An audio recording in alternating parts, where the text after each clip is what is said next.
Good morning, good afternoon, good evening, ladies and gentlemen, boys and girls. Welcome to Emergency Management Associates. My name's Ron Tyler. We're coming to you from the Area Command, 392 miles west of Kitty Hawk Beach, North Carolina. We want to welcome you to our program. This is a follow-up of our earlier program, Emergency Management Associates, that at least two firefighters have been killed and possibly others injured. That's the story tonight. Earlier this afternoon at approximately 1:20 p.m. this afternoon, firefighters in Kootenai County, Idaho, received a fire call of a possible brush fire on Canfield Mountain. That turned out to be completely correct. There was a brush fire, but it turned out that the brush fire possibly was intentionally set, luring the firefighters to that location where they came under gunfire. This doesn't usually happen for firefighters. Yes, it has happened in the past in other locations throughout the United States, but not here. Not here in rural Idaho. It's never happened. But today, we've been monitoring the horrific reports coming out of Coeur d'Alene, Idaho this evening. Earlier, Idaho police scanner traffic in Kootenai County indicated the firefighters responded to that brush fire when they came under fire.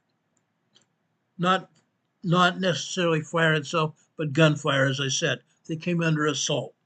It was suggested the fire may have been intentionally set to draw firefighters to that area where they could be fired upon. The situation is still fluid. The situation tonight is still fluid. However, one suspect has been found dead with a firearm near his body. Since then, there has been no further gunfire, and the authorities have lifted the shelter in place that had been put down earlier this afternoon. Multiple heroic firefighters were attacked and shot and killed today. This is a heinous act, a direct assault on our firefighters. This incident, like I said, a possible ambush, occurred in Kootenai County, Idaho, in the area of Coeur d'Alene, Idaho. I've been there. I've been in Coeur d'Alene before.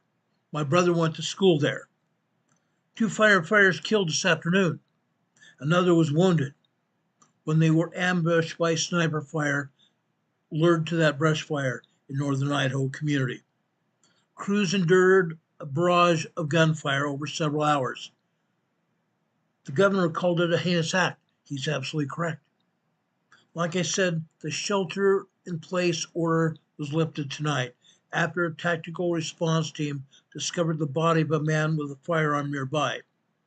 The Kootenai County Sheriff's Office said officials did not release his name, nor did they say what kind of gun was found. Authorities are planning a news conference right now, about 9:30 p.m., which we want to bring to you live when it happens. But as we've said, 2 firefighters have died as a result of this incident. We're going to stay with you now, waiting for that news conference to begin. I'm going to refresh my screen here and try to find it for you. But guys, this is a heinous act. I've never heard of this in Idaho ever. Never. I don't think it will ever happen again. At least we hope not. At least we hope not. Guys, it's unbelievable. When I first heard about it, I was flabbergasted. Why now? Why today? Why in northern Idaho? There's no rhyme or reason for it at all. None. Okay? It's unreal. Totally unreal. Uncalled for could be a good word for it. Uncalled for. Nobody realizes what would happen until it does. Nobody has any idea of what would go on, what people are thinking. We don't know. We honestly don't understand it. I'm one of them who has been on the firing line before. Many times in my lifetime, I was called to reports of gunfire. I almost shot a 14-year-old. because he was brandishing what looked to be a firearm, and when he dropped it, I heard the familiar sound of plastic hitting the pavement. It was not a real firearm, it was a play toy. And he'd taken out the orange or red plug out of the barrel of the gun. It looked like a real firearm. In this case, it was a real firearm. Real bullets rang out through the woods. There was smoke. Yes, there was fire in the area. But firefighters and law enforcement could not tell where the firefight was coming from. But they finally did. They finally did. And today, law enforcement took action. They found the body of the man who had done the shooting. Hopefully, who had done the shooting. Let me play this piece here, the last just over 3 minutes here from Fox News from earlier this evening. Let me show you what is going on here. Paul Moore, thank you very much. I'll ask you to stand by here, but we want to bring in another one of our guests. This is the president of Delta Consulting, Bernard Zapper. Thank you so much, sir, for joining us. I want to get your thoughts, your insights now as we're watching a very active scene unfold. This is a dangerous scene where we believe at this point in time, we haven't gotten any updates from authorities that the threat has been neutralized. There are possibly more than one shooter there in these hills near Coeur d'Alene, Idaho.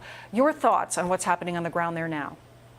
Well, it's personally a disturbing recollection. I was part of the counter-sniper team with LAPD during the Rodney King riots, where LA County Fire Department, LA City Fire Department were both taking sniper fire in the deployments to the fires during the riot. You know, secondly, this is a really difficult tactical problem, right? They have an evolving fire. It's a wildland fire. They have to do a lot of things to stop that, but obviously a person who's taking an advantage of a sniper position is complex unto itself. Being in a rural area adds a really difficult layer to it, and it's a big challenge for them. They're going to break this up into two key components: protecting the fire service as they deploy, with tactical elements from law enforcement that have an awareness of where snipers would want to take a position. Of course, a sniper could be anybody who's shooting at them hidden, not necessarily somebody who's trained as a sniper. And then the other thing that's significant and interesting is the location itself. I mean, obviously, Coeur d'Alene, Idaho is the center of white nationalism in the United States. It doesn't mean this has anything to do with any of that, but our nation has had some experiences there that are unique.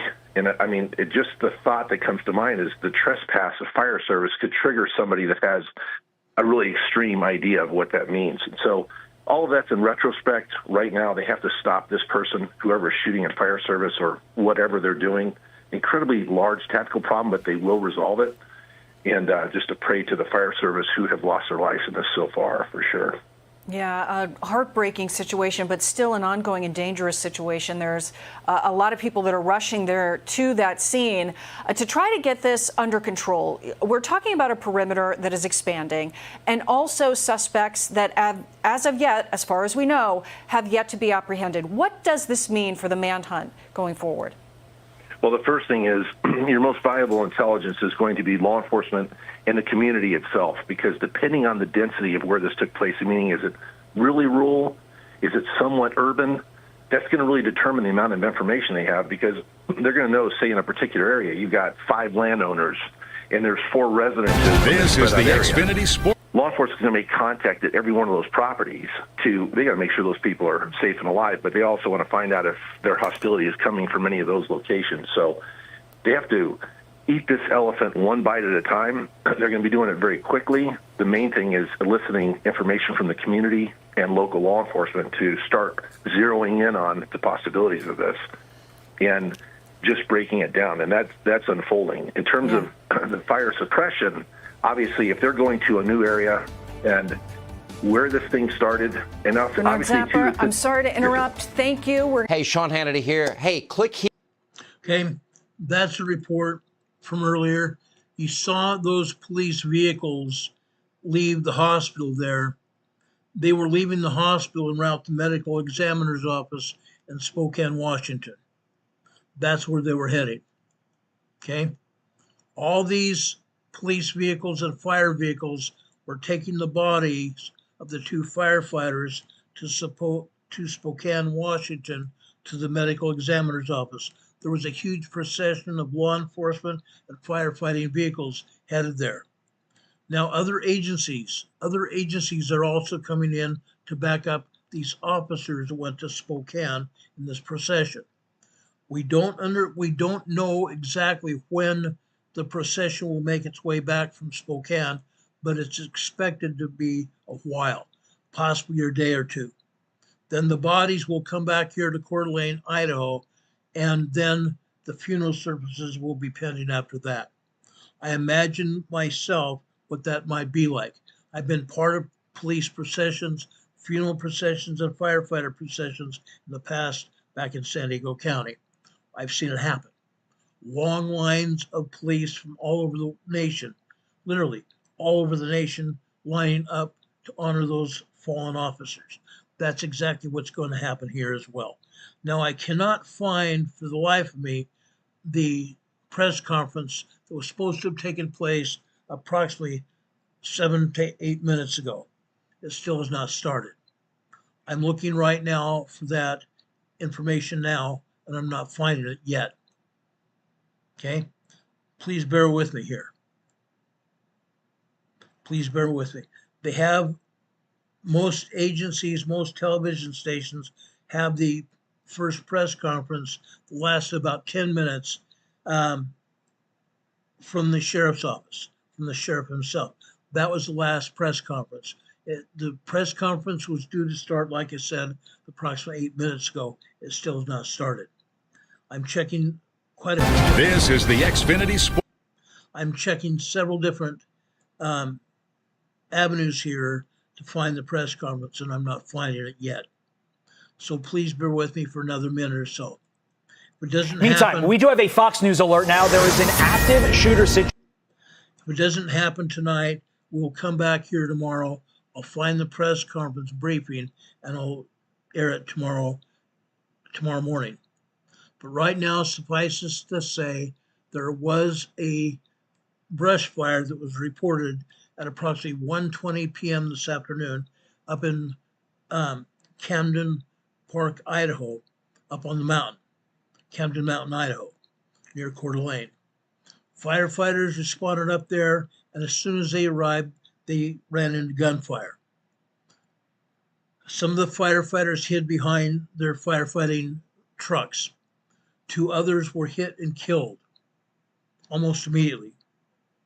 One firefighter that put the information out over the firefighting radios said that the 2 people were unresponsive and they were asking for police assistance immediately. That's what they said. Now, as I said before, I will not put out active or even replayed scanner information. I'm not going to do it. I have respect for those firefighters that are on the scene. I have respect for the firefighters that were shot and the firefighters that lost their lives and their families as well. I will not air that information ever. There were YouTube stations that did, and I highly protested it. I don't believe it's necessary. I don't believe it's proper. In my mind, in my field of vision as a former police officer, I believe it's totally disrespectful. Disrespectful for the public, disrespectful for the agencies as well and their families. I won't do it. Okay? I didn't do it before. I'm not going to do it now. Not even. Now, I think we may have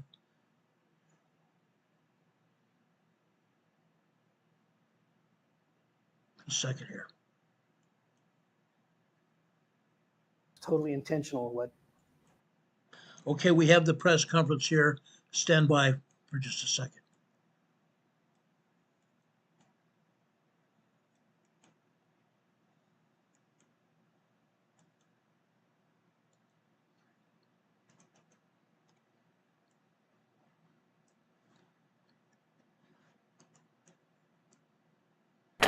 Basically, from the moment you actually order your first box of the farmer's dog, you have an advocate for your dog on your side.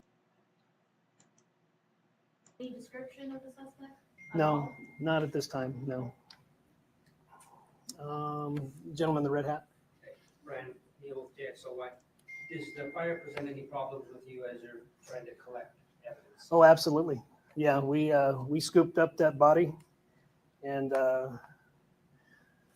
as far as the preservation of the scene, it's not perfect in this particular situation, but it's something that had to be done. So you have to evaluate each particular circumstance, and at this time, we felt like since the fire was approaching, we needed to scoop up that body, and it's contained. So there are law enforcement personnel that are up there, and we will conduct the investigation, continue it tomorrow morning. Crews will be there all night. So yeah, it's compromised, sure, but we had to do what we had to do to preserve the body. So what was the weapon? We're not, like I said, we don't know if there's more weapons up there that he had. There is a belief that he ran and shot. So we don't know what we might be collecting once the fire threat diminishes. The gentleman in the black shirt. Are other federal agencies still involved? Oh, absolutely, yeah. We on a large operation like this, if we had to fuel helicopters, and there are some helicopters that had some really good technology that were able to pinpoint where that cell phone activity was. So there was our federal partners assisted us in this situation. 100% they did. What location were we dealing with? Did you find the suspect? Not too far from the original call for service. Yeah, not too far. Anybody I haven't called on? All right, gentleman in the black shirt. You said you picked up the cell phone signal around 3:16, I think? Yes. How long was it between that signal that you got and you were able to recover the body? It's about an hour and a half. Okay. Yeah. So maybe around 5-ish. Right. So you did say there was a gun found, a weapon, correct? Correct. What kind was that? We're not releasing that right now, just because we had to scoop everything up so quickly. We could not preserve the scene like traditionally we would like to. So we believe that there's a likelihood that when we are able to enter the scene again tomorrow without the threat of fire, that we'll find other weapons that were placed. So this was a total ambush. These firefighters did not have a chance. Sheriff Garrett, with this spokesman review, can you just describe the terrain and how difficult it was and how simple it was? When you have an environment where you don't know where the bullets are coming from because of the trees and the shrubbery and what have you, it is daunting for police officers, let alone firefighters who are there just to put out the fire. So it's very, very difficult. Very difficult for drones or helicopters to see any individuals up there. So this was a total ambush, taken by surprise, and it's unfortunate. So. Sure, firefighters deal with ambush. Police deal with ambush all the time, but firefighters, are they trained in that type of situation? No, this is something that we don't train for. It's not something we expect. It's not something our firefighters should have to deal with. In this situation, they were called to a grass fire, which is already something that we're very heightened and are anxious about this time of year.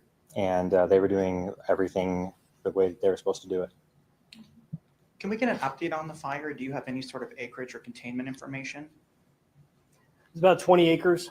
But unfortunately, we weren't able to put any resources on it because of the gunfire exchange. So, ma'am in the white there. Sure, Doris, reading with Crime 2, this is the week of 4th of July. First responders are already on defense with, this coming week. Just emotionally tell me how it feels to have something happen like this, especially with, such important authorities that are super important for a week like this too.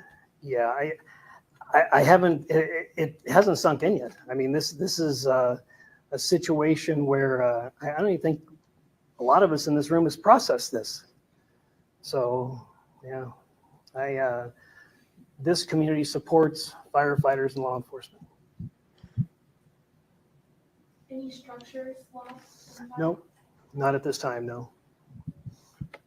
Is there any specific information about the actual location of where the shooter was at? Like, is there like, I don't want to say like an address, but like maybe like coordinates or anything like that? We might be able to get that for you later, but I don't have that information now. Yeah. You know, I would like to say something.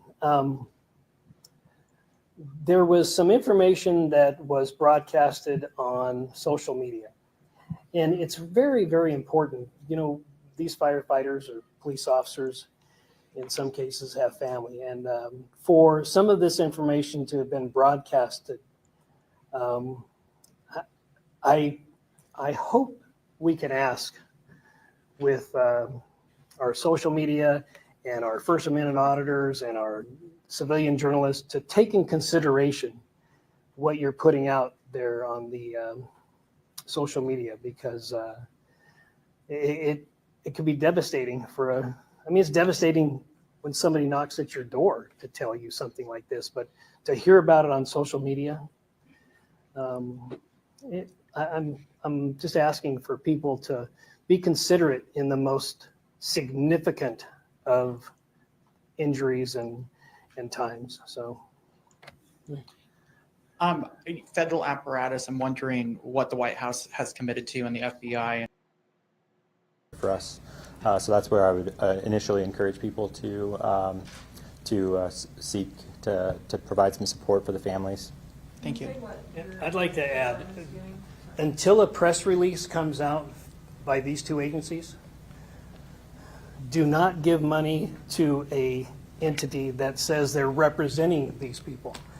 They will put out a press release with the information, whether it's going to be an account at a bank or an account at another entity, but we will likely have some people that will try to scam based on this tragedy. So do not give money to any entity until a press release is released. Is that fair to say? Absolutely. On where exactly to give this money. Can you say, sorry, what you're doing for your firefighters right now? Just because I know this is... I would say it's very early on. They're just processing this right now. So, I mean, they're in shock. So, is that a fair statement? Yeah, absolutely. Yeah, I would say let's give it a day or two, and we have mobilized peer support groups from all over the region for our people, and so that is something that we've already put into place. But like Sheriff has said, we don't know exactly all the extent of what we're going to need to do for our people just yet. I did get information that some Black Hawk helicopters were also committed in the event that we needed to go. The Idaho National Guard was prepared to provide a Black Hawk should we need one. So, let's go here. To your knowledge, is there any special significance to either June 29th or to the mountain? No. Nope. Is there any information you have on when the firefighters were shot at to begin with? Was it when they were actively fighting, or was it? Well, when they first arrived? at approximately 1,400 hours. Okay. Yeah. Is there a potential for this situation to shift policy or add policies to the fire department in any way? I know you guys. As a rule, you know, what's predictable is preventable. In this situation, I'm just not sure how it could have possibly been predicted. So it's really hard to policy that out, but we will be doing a complete review. You know, you can anticipate or expect some of these things to occur in a urban setting. You can. I've seen it myself. However, in a rural setting, this is very, very, very rare in a rural setting. I mean, I've never seen it many times in an urban setting. I have not seen it in a rural setting. Yes, sir. Well, you got the last question. Lucky you. How involved were the firefighters in battling this blaze when they arrived there? Was it pretty immediate that these shots rang out, or were they dousing it with water? Do you know what time they arrived on scene? My understanding is that they were doing a reconnaissance on the fire initially, and that there actually was not any active firefighting at that point. So it was right early on in the incident. Thank you. And there was only one fire. I know that there was, misinformation out there that there were multiple fires started, but there was just the one fire. Correct. So for County County Fires, can you spell your name for me? I'm so sorry. My last name is Holley, Holley. The Idaho State Police is handling the officer-involved shooting aspect of this investigation. If you have any questions to them, or our commissioner, the chairman of the board, Bruce Matari, you can, or if you'd like to say anything. Okay. I'll say something here because there's.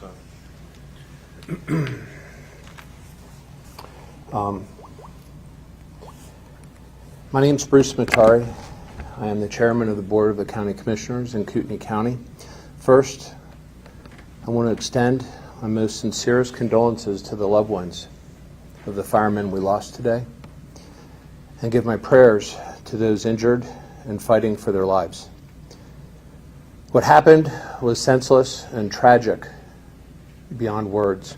I also want to highlight the incredible rapid response from Sheriff Norris and his office, and how they rallied quickly with surrounding law enforcement agencies at the local, state, and federal level, and that includes outside the state in Washington. They quickly contained the suspect and prevented him from further harm to others. The response was phenomenal. June 29, 2025 is a day that we will not forget in this community. It is the day evil showed its face, and we lost two outstanding professionals of the highest quality. And I cannot fathom why anyone would commit such a heinous act. This kind of senseless violence is unheard of here, as the sheriff had mentioned. This is not who we are as a community. And when you hear how others portray the people who live here on the news, it's not true. What happened here decades ago is not reflective of the fine people who live here today. And I want everyone to know that this is a wonderful place to live, to raise your family, and visit. It is a place that is comprised of caring and considerate people who look out for each other. And we, this community, will look out for those who are grieving from this tragic loss of their loved ones today. And I ask that the people watching allow time for this community to heal from this unbelievable loss. And that I also want to thank the fact that, the resources are here and that they've been made available at the state level to support our local law enforcement and even at the federal level. It was an outstanding response, and Sheriff Norris and his office deserve all the credit for that. So thank you.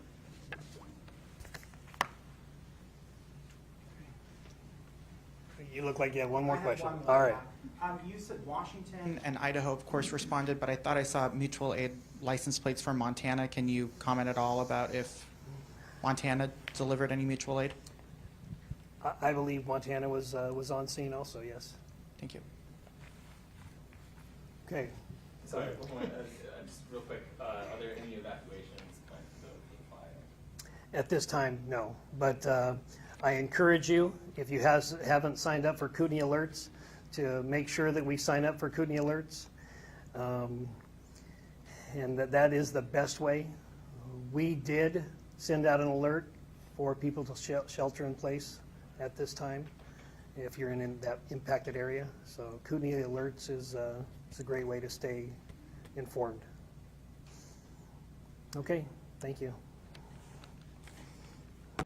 Okay, that was a sheriff from Kootenai County. You last heard from the Board of Supervisors. You also heard from the fire chief of the fire department there. The FBI was also standing by, as well as the Idaho State Police. They normally do that when they have a shooting like this, and they come in and they assume the investigation when the local department is involved. That's what happens. They come in and assume the investigation when the local department is involved. That's what happens. In this case, the Idaho State Police have assumed the responsibility for the investigation. The FBI and the other agencies that are there, the DEA, the ATF and such, are there to assist, but the Idaho State Police are in custody of the investigation. Do we have any questions at all? Canadian Patriot One is here. We appreciate you being here, Dave. He says this is a very unfortunate event. It's why we all need to be vigilant and report any suspicious activity. I agree. I second that, brother. Thank you so much. Any other questions or comments? I want to make sure I address everything because I know how important the comments and questions are about. Everybody deserves that ability to ask questions or make comments. Anybody with any other questions and comments here? Sweet Polly Purebred is asking, do you believe that this could be a false flag in order to get things started? Anything could be. That's a great question. Anything could be a false flag. At this point, nothing would surprise me at all. Not at all. Things happen. Unfortunately, they happen all the time. Surgery says, never know, it's too early to tell. You're right. It is too early. This event just started just under 12 hours ago, 11 and a half hours ago. Actually, less than that, 10 and a half hours ago. So really at this point in time, it's hard to say whether this could be a false flag or not. Yes, it could be. It could very well be that. We don't know. We don't know. Al Sanchez is one of my best friends here. He's also saying during these times of uncertainty, in the next several days up to the 4th, July 4th. What are we celebrating on July 4th? Our independence. Independence Day. 249 years. 249 years of independence from Britain. And yet, what do we have going on? More protests. More protests from the Communist Party of America wanting to take over control of this country. It's not going to happen. Not as long as there are patriots alive that are breathing and will not allow it to happen. We need to stand up for our freedom. We need to stand up for what we believe in. I've been saying this for years. I've been saying this for years and years. All of a sudden we don't have any sound. Guys, please let me know we are 5 by 5 here. Lyle Wiley says no sound. I think we have sound here. I hope we do. Can somebody give me a 5 by 5 here? Aubrey's here. Diana's here. We appreciate you being here. Are we still on the air? Do we still have sound, guys?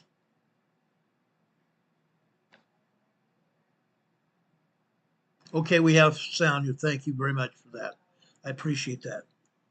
Yes, with the 4th of July just around the corner, we need to be very vigilant. Very, very vigilant. We need to protect ourselves and our families. That is first and foremost. If you are going out into a crowd, keep an eye about who around you, what's around you, and what could happen. Be very vigilant. If anything starts happening, back away. Back completely away and don't let your family or yourself be part of it. Get out of there. Get completely out of there. Okay? Be very vigilant between now and even Friday or Saturday. Be very vigilant. If something's going to happen, it probably will. I'm going to tell you that right now. If something's going to happen, it probably will. Okay? Now, I would also ask you before you leave tonight, please give us a thumbs up if you've enjoyed this report. And also, please, if you're not subscribed to this channel, please subscribe to this channel. And when you do that, also click on that little notification bell. Click on that notification bell, and when you see the drop-down menu of 3 items come up, click on the word ALL, all. That should get you notified when we come on the air. We appreciate that. This is an emergency channel. This is an emergency broadcast channel here. We talk about disasters. We talk about emergencies and disasters of all kinds. This is just one of them. This is not the first. It's probably the third or fourth live shooting that we've covered. We're going to continue that. When there's an emergency or disaster, when there's lives on the line, we're going to talk about it. We want to make sure everybody is aware of it. Why? Because we want people to be prepared. Once you learn about it, once you've seen what's going to happen, you can be more prepared for what's going to happen in your own life, in your own area, in your own town and city. It's very important. So please, guys, give us a thumbs up before you leave tonight. Subscribe to this channel if you're not already subscribed. And please, guys, if you want to help support this channel, do so through our PayPal or our Venmo links that you see scrolling across the bottom of your screen tonight. Also, you see our address here, 504 Bethel Road, Box 401, Morganton, North Carolina. The zip code here is 28655. You can leave us comments below this video tonight after we get off the air. You can also send us comments to our email address, rltnspdema@gmail.com. We appreciate your comments. We appreciate you being here tonight. Thank you all for being here. God bless you. God be with you tonight. I hope you get a lot of good sleep. Thank you for being